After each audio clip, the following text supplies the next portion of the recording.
गोंय दिल्ली विमान प्रवासा वेळार एका विदेशी चलयेक काळजाचो आताक येवन ती बेशुद्ध जाली.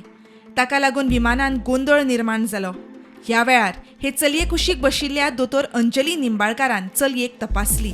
नाडी तपासल्या उपरांत तिणें चलयेक CPR दिवन तिका शुद्धीर हाडलें. पूण अर्द्या वरा उपरांत ते चलयेक परतून आताक येवन ती बेशुद्ध जाली. हे गंभीर परिस्थितींतूय अंजली निंबाळकारान तिचेर उपचार करून तिका वाटयली. मी गोव्यावरनं दिल्लीला येत होते. फ्लाईटमध्ये बसले होते आणि फ्लाईट टेक ऑफ झाल्यानंतर एक थोड्या वेळातच मागनं हेल्प म्हणून आवाज आला. कारण अजून फ्लाईट मिड एअरच अशी स्लांटच होती म्हणून मी उठायचं की नाही मला कळत नव्हतं. तरी पण मेडिकल मागे वळून बघितल्यावर ती एकदम बेशुद्ध पडली होती. उठून मी मग तिच्याकडे गेले तर तिची पल्स मिळत नव्हती मला आणि मला वाटते तिला मग तसंच सीटवरती बसवलं आणि थोडंसं CPR बसल्या बसल्या द्यायचा प्रयत्न केला आणि मग तिने थोडंसं रिगेन केलं कॉन्शियसनेस आफ्टर 5 मिनिट्स. आणि मग थोडी तिची मेडिकल हिस्ट्री घेतली. त्याच्यात तिने सांगितलेलं की तिचं आदल्या दिवशी स्टमक अपसेट होता. तिने काही खाल्लं नव्हतं आणि तिला डॉक्टरनी काहीतरी गोळ्या दिल्या होत्या आणि त्याच्यानंतर फ्लाईटच्या आधी तिने काहीतरी गोळ्या खाल्ल्या होत्या आणि असं करून ती सिन्कोपल अटॅकमध्ये गेली होती आणि त्याच्यातनं ती बाहेर आली. म्हणून मग लगेच इलेक्ट्रॉल पावडर करून पाणी अर्धा लिटरमध्ये घालून तिला रिहायड्रेशनसाठी हे केलं. म्हणजे बट ऍक्च्युली बहुतेक ते डिहायड्रेट होऊन सिन्कोपल अटॅक झाला होता तिला. ओके. मॅडम ती फॉरेन नॅशनल होती ना? हो, जेनी म्हणून फॉरेन नॅशनल होती. आणि मग रिवाईव्ह झाल्यावर मी माझ्या सीटवर जाऊन बसले आणि बसल्यानंतर मग परत म्हटलं तू पी राहा, मी परत अर्ध्या तासाने येऊन बघते तुला म्हणून. कारण we were still on the slant only. आणि मग नंतर विमान सरळ झाल्यावर परत तिची बहीण माझ्याकडे आली आणि म्हणाली शी इज नॉट रिस्पॉन्डिंग, ती she is not at all opening her eyes.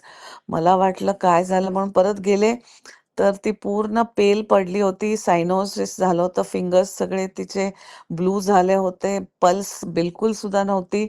आणि मग तेव्हा मी मग स्क्रीमिंग चालू केलं आणि I need it's a medical emergency, we need to land immediately, otherwise will lose her म्हणून. मग तिला तिथनं उठवून फ्लॅट सीटवरती 3 सीटवरती झोपवलं आणि मग 1.5 तास हे त्यांनी मला सांगितलं लँडिंगसाठी. आणि त्यांच्याकडे IV सेट नव्हता रिहायड्रेशन करायला. Saline bottles, ringer lactate, DNS, 5% glucose काही सुद्धा नव्हतं.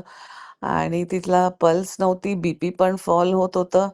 And at one moment I thought I am going to lose her. And in that I just kept on pressing her chest which we call as CPR. ते देत बसले आणि after 15-20 minutes she started warming up. She became a little bit blue and ब्लूवरनं थोडीशी little bit पिंककडे गेली ती. मग तिची पल्स आली थोडी.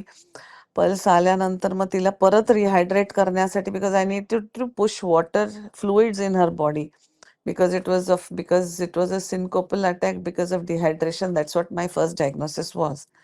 आणि म्हणून मग परत अर्धा लिटरमध्ये परत पाणी इलेक्ट्रॉल पावडर घालून परत तिला बसून प्यायला लावलं.